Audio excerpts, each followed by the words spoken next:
네, 여러분 안녕하십니까? 뉴스투데이 제주입니다. 제주 지역에서 내일부터 독감 백신 무료 예방 접종이 시작됩니다.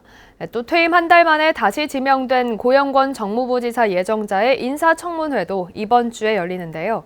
이번 주 주요 일정과 이슈들을 조인호 기자가 정리했습니다.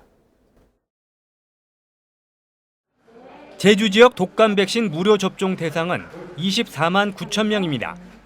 먼저 동네 병의원 등 의료기관에서 내일부터 생후 6개월부터 만 13살 이하 어린이와 임신부의 접종이 시작됩니다.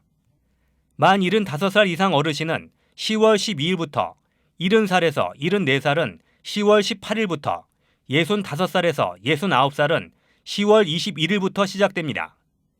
보건소와 지소, 진료소에서는 11월 1일부터 36개월부터 13살 이하 어린이, 60살 이상 어르신에 대한 접종이 시작됩니다. 접종은 내년 2월 말 또는 4월 말까지 진행되며 의료기관은 예방접종 도우미 누리집이나 앱에서 확인할 수 있습니다. 코로나19 접종과 맞물려 의료기관별 접종 인원은 의사 1인당 하루에 100명으로 제한돼 방문 전에 접종이 가능한지 확인해야 됩니다. 고영권 제주도 정무부지사 예정자 인사청문회가 오는 16일 오전 10시부터 열립니다. 고영권 예정자는 지난달 원희룡 전 지사가 중도 사퇴하면서 자동 면직됐지만 도정 공백 우려가 제기되자 구만섭 도지사 권한대행이 다시 지명했습니다. 도의회 인사청문 특별위원회는 적격 또는 부적격 의견을 낼 수 있지만 반드시 따라야 하는 구속력은 없습니다. 추석 연휴를 앞두고 제주 MBC가 실시한 도민 여론조사 결과가 오는 16일부터 발표됩니다. 이번 조사에서는 내년 대통령 선거와 제주도지사, 교육감 선거 출마 예상자들의 지지도를 발표합니다. 제주 최대 현안인 제2공항 문제와 신교통수단인 트램 도입, 비자림로 확장 논란에 대한 도민 여론도 조사합니다. MBC 뉴스 조은우입니다. 서귀포 시내 한 호텔 기계식 주차장에서 렌터카 승용차가 7m 아래로 떨어져 30대 운전자가 숨졌습니다. 주차 리프트가 올라오지 않은 상황에서 잠시 차량에서 내린 운전자는 차가 혼자 움직이자 세우기 위해 다시 차량에 탔다가 변을 당한 것으로 보입니다. 박혜진 기자가 보도합니다. 그제 저녁 7시 30분쯤 서귀포 시내 한 호텔 주차장. 기계식 주차장 앞에 흰색 렌터카 승용차가 들어섭니다. 운전자 A씨는 리프트 문이 열리기를 기다리다 잠시 차에서 내립니다. 그 사이 차량이 슬슬 앞으로 움직이고 A씨가 황급히 다시 운전석에 올라타더니 승용차는 그대로 앞으로 돌진해 화면에서 사라집니다. 차량은 리프트가 올라오기도 전 주차장 문을 뚫고 약 7m가량 높이에서 그대로 추락했습니다. 그죠. 왜냐면 얘기해서 이제 안내해 드리고 이제 차 안내 다른 차량 뒤에 차량 안내하고 있는데 뚫고 들어가 버리신 상황이 된 거예요. A씨는 호텔 직원의 신고를 받고 출동한 119에 의해 병원으로 옮겨졌지만 머리 등을 크게 다쳐 결국 숨졌습니다. 경찰 조사 결과 A씨는 서울에서 혼자 제주에 여행을 왔고 해당 호텔에 체크인하기 위해 주차하려던 것으로 확인됐습니다. 경찰은 A씨가 차에서 내렸다가 차량이 움직이자 차를 세우려고 다시 올라탔지만 멈추지 못하고 사고를 당한 것으로 보고 있습니다. CCTV라든가 이런 영상 분석을 통해서 사고 원인을 확인하고 그거 관련해서 수사를 진행할 예정입니다. 경찰은 운전자의 기어 조작에 문제가 있었는지와 주차장 시설 운영에 미흡한 점은 없었는지 호텔 관계자 등을 상대로 정확한 사고 경위를 조사하고 있습니다. MBC 뉴스 박혜진입니다.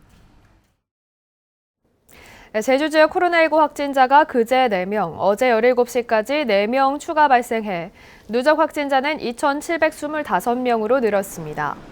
하루 확진자 수 4명은 4차 대유행이 확산되기 이전인 지난 7월 3일 2명 이후 71일 만에 가장 적은 수치입니다. 이틀 동안 신규 확진자 8명 가운데 2명은 서귀포시 대정초등학교 관련 확진자로 지금까지 관련 집단 감염 확진자는 30명으로 늘었습니다. 한편 제주 지역 코로나19 예방 백신 1차 접종률은 인구 대비 63.3%, 접종 완료율은 37.9%입니다.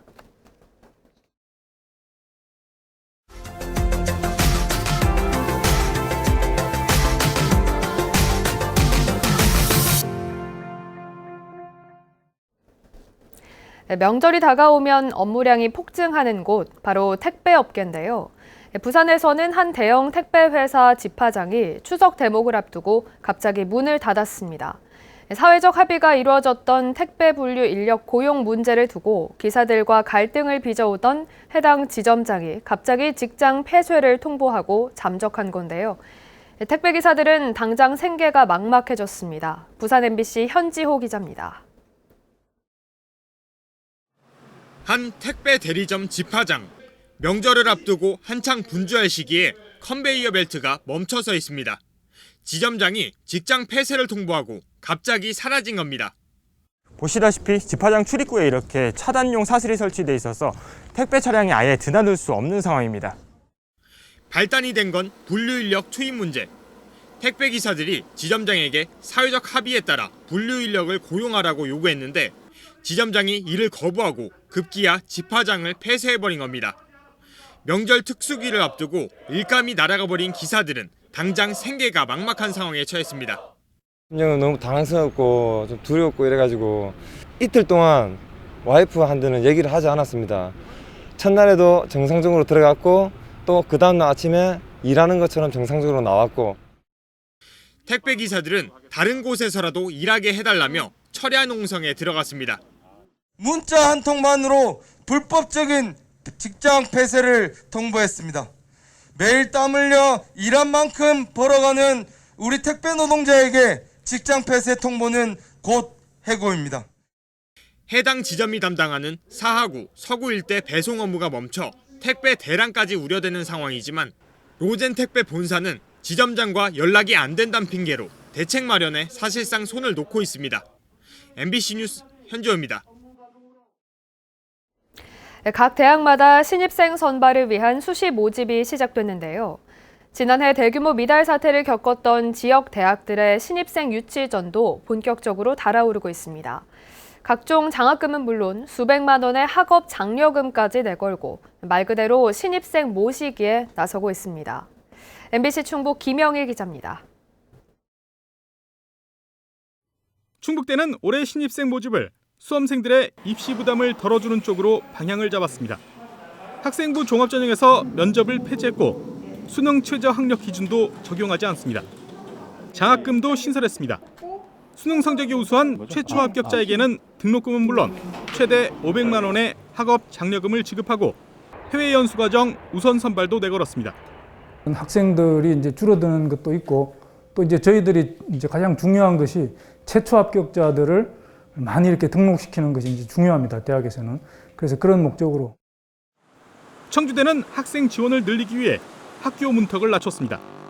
수험생들의 내신 성적 부담을 낮추겠다며 내신이 적용되는 10과목 가운데 영어 3과목과 수학 3과목을 각각 한 과목씩 줄여 8과목으로 완화한 겁니다. 10개를 보던 것을 과목수를 좀 중복되는 것들 줄여서 8개로 줄여드려서 조금 어렵다 하는데도 좀 어려운 학과도 굉장히 높은 데도 지원할 수 있게. 수시 모집을 앞두고 학과 개편과 함께 장학금 확대 등을 내세운 대학들의 신입생 유치전도 뜨거워지고 있습니다. 신입생 등록률이 74%대까지 추락했던 세명대는 영화, 웹툰, 애니메이션 학과와 뷰티케어, 관광예식 경영학과를 신설하고 대대적인 학과 개편도 단행했습니다. 또 성적 우수 장학금과는 별도로 신입생 전원에게 최대 250만 원의 장학금까지 내걸었습니다. 신입생 전원에게 3명 첫 단추 장학금을 수여하고 또한 학생들이 선호하고 취업 위주의 학과를 신설하여 중원대의 장학금은 더 파격적입니다. 전국의 특성화고를 졸업한 신입생에게는 입학금과 함께 4년간 등록금의 절반을 지급하고 충북 지역 고등학교 출신 신입생에게는 4년간 등록금 전액을 지원합니다. 학생들이 먼저인 대학으로 지금 탈바꿈하려고 하고 있습니다. 공부하기 좋은 대학, 그리고 내가 선택한 대학, 그리고 장학금이 많은 대학으로. 수시 모집과 함께 본격적으로 시작된 대학 입시. 학생을 한 명이라도 더 확보하기 위한 대학들의 신입생 모시기 경쟁도 갈수록 치열해지고 있습니다. MBC 뉴스 김영일입니다.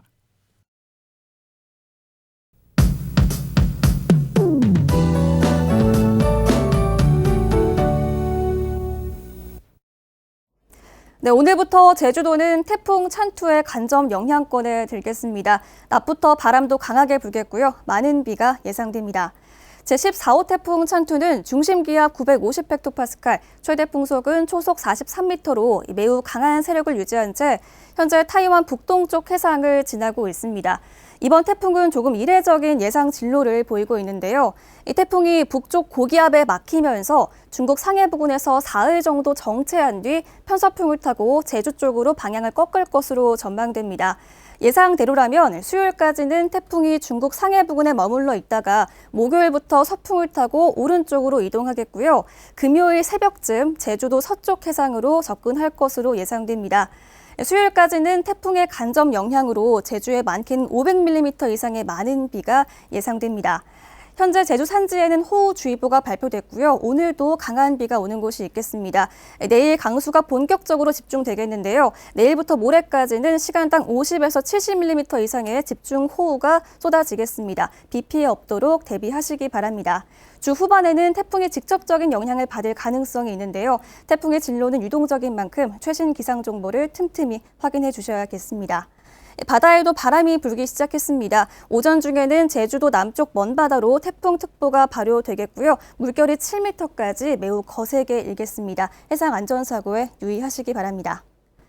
현재 기온 25도 안팎으로 시작하고 있습니다. 한낮 기온은 오늘 26도 선에 머물겠습니다. 이번 주는 내내 비 날씨가 이어질 전망입니다. 날씨였습니다. 이정미 정의당 대선 경선 후보가 제주를 방문합니다. 이정미 후보는 내일 오전 제주 4.3 희생자 유족회를 방문하고 4.3 평화공원을 참배한 뒤 기자회견을 열어 소견을 밝힐 예정입니다. 이어 확장공사 찬반 논란이 계속되는 비자림로를 방문하고 당원 간담회를 진행할 계획입니다. 정의당은 현재까지 이정미 전 대표 등 5명이 대선 출마 의사를 밝혔고 다음 달 초 당원 투표로 최종 후보를 선출할 계획입니다. 서귀포시가 코로나19 장기화로 매출 감소나 수출 중단 피해를 입은 친환경 화훼 농가를 대상으로 예산 4억여 원을 확보해 경영비 지원 사업을 추진합니다. 지원 대상은 친환경 또는 화훼 농가 가운데 정부 지원 4차 재난지원금을 받지 못한 농가로 오늘부터 다음 달 6일까지 주소지 읍면동 주민센터로 신청하면 됩니다. 불법 주정차 문자 알림 서비스가 확대 실시됩니다. 제주시는 현재 어린이 보호구역에 한해 제공하고 있는 불법 주정차 문자 알림 서비스를 일반 구역을 포함한 모든 고정식 CCTV로 확대 실시하기로 했습니다. 제주시는 지난 2018년 가입자가 고정식 무인 단속 CCTV 구간에 주정차할 경우 운전자에게 이동 요청 문자를 전송하는 문자 알림 서비스를 도입했으며 스마트폰 주정차 단속 알림 서비스 통합 가입 도우미 어플이나 제주시 홈페이지를 통해 가입할 수 있습니다. 제주시는 추석 연휴인 오는 18일부터 22일까지 공영 유료 주차장 57곳 가운데 50곳을 무료 개방하기로 했습니다.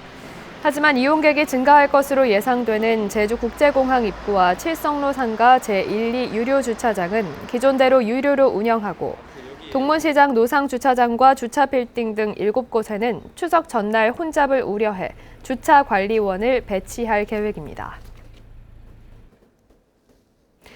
제주해양경찰서는 귀성객과 관광객이 몰리는 추석 연휴 기간 밀입국과 밀수, 수입 수산물 불법 유통 등 해상 국제 범죄를 막기 위한 특별 단속을 벌입니다. 또 가을철 낚시어선 성수기를 맞아 오는 18일부터 취약 지역에 함정을 배치해 출입항 허위 신고나 영업구역 위반, 음주운항과 구명조끼 미착용 등 낚시어선의 불법 행위도 집중 단속합니다. 뉴스투데이 제주를 마치겠습니다. 시청해주신 여러분 고맙습니다.